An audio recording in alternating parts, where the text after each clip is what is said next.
Shapeshifter, the black hand of proof. Last month, I noticed that something is off with my roommate. He was being too nice recently, like cleaning up the house and being weirdly nice to me.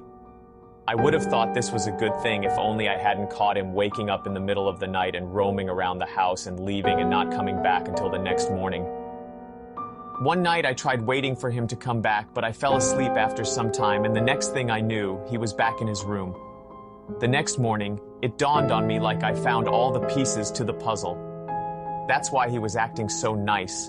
And recently, he hasn't even said one word to me when I'd see him. He'll be gone the whole night and he'll be back in the morning.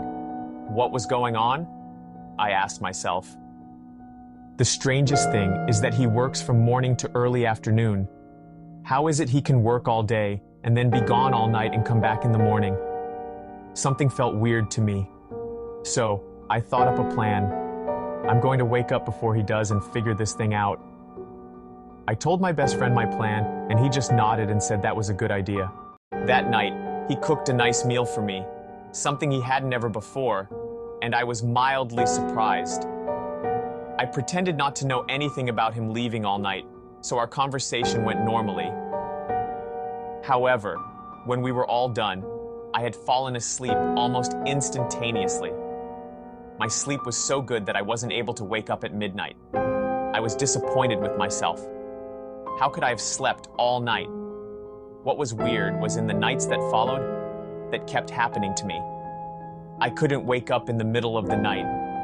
I also tried staying up all night, but at some point, I would fall asleep. That is very unusual since I have been a night shift employee before, and I didn't have this kind of trouble of suddenly falling asleep. Sometimes, I couldn't even remember what happened the previous night. My crazy brain thought maybe I'm being drugged somehow. That's the only possible explanation I could think of. But then I asked myself, how did he know about my plan? My heart sank as I realized the answer to my question. Alex, my best friend. I couldn't believe it. Why would he betray me? Is he my friend? At this point, I was furious with anger. I skipped dinner and only drank water from the tap. I made sure I ate and drank nothing that would have drugs in it. I felt paranoid to say the least. My roommate was even persistent that I should eat or at least drink some milk. To me, that was a confirmation that he was indeed drugging me. I was about to confront him about it right then and there, but I felt a blunt force hit me at the back of my head, and I was out. When I came to, I was tied up in my bed and my roommate was watching me at the corner of the room. He was pale as a sheet. "What is this?" I asked him. His eyes lit up when he saw me awake. He then ran to our living room and called for someone. My heart sank as I saw who it was. It was my friend Alex. I yelled immediately after seeing him. "It was you! How dare you!" I shouted at him. Alex asked me to calm down. "It's not what you think," he kept repeating. "I'm not going to kill you." I kept trying to free myself but couldn't. My roommate said I leave every night because I need to stay safe. "Stay safe?" I asked. "Stay safe from what?" "From you," he answered quickly. "What?" I thought. He looked at Alex and said, "It's almost 3 a.m. We should get out of here."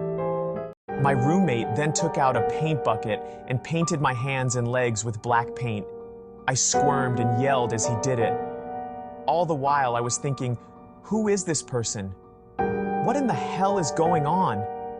How could he do all of this to me? As if he could hear my thoughts, he said to me, "You'll understand everything tomorrow, I promise." Before I could reply, he and Alex ran away and I was all alone in our bedroom. I kept screaming for help, but I knew it was pointless. My mind was racing as fast as my heartbeat. My lungs felt like it was shrinking as I breathed for air. Why is this happening to me?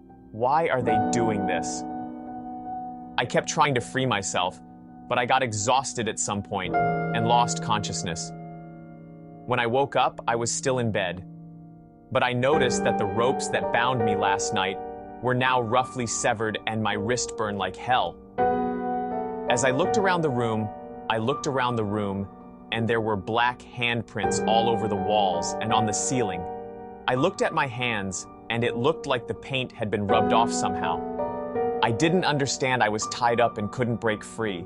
The rope was way too thick and strong. There's no way I could have freed myself. After gathering my thoughts, something struck me, because I didn't notice it before. The handprints on the wall and ceiling couldn't be mine, I said to myself. Look at the size of them, I thought. As I took an even closer look at them, I noticed that the handprints looked more like some kind of an animal's paw than my hands. They even had claws. The closest thing I can think of that they looked like made no sense. I've only seen this before in scary movies.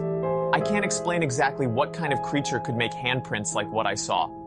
I also can't explain how they were on the ceiling, because the ceiling was at a minimum of 20 feet up because the house had vaulted ceilings. But all I know is this much. I can't deny that I was, as far as I know, the only one in the room all night, and the paint on my hands were rubbed off.